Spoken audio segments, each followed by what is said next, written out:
Hi, I'm Tim Bean. A question we often get asked in the gym is, why are my body fat levels higher when I get a body scan test versus getting a body caliper test?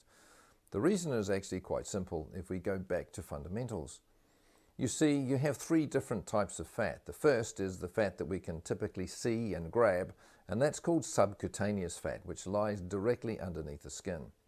The second type of fat is visceral fat. Visceral fat we can't see, but it lies typically inside the abdominal cavity. But that's putting pressure on your digestive system, on your organs, and even upward pressure onto the diaphragm.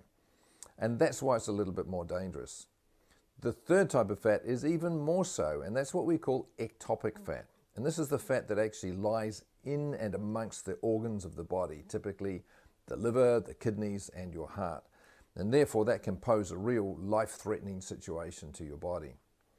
When we do a body scan test, it uses a low impedance current to go through the body and measure resistance against that current. And that's where we can pick up fat at all different types and all different levels and in different areas of the body. When we do a caliper test, all we're really measuring is the subcutaneous fat. Now, in defense of the caliper test, of course, that is meted against data which has been collected over many decades by hydrostatically weighing thousands and thousands of subjects.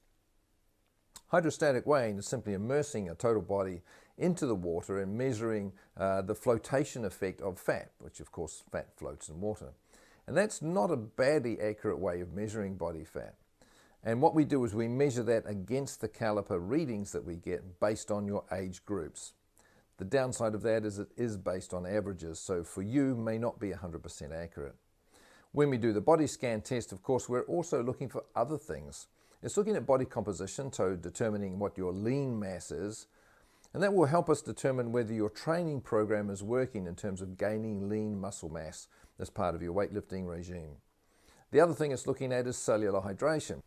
Cellular hydration is the effect that you are having by what you drink. In other words, how much of the hydration you're taking on board is actually being used at a cellular level in the body. And of course, caliper tests can't measure that.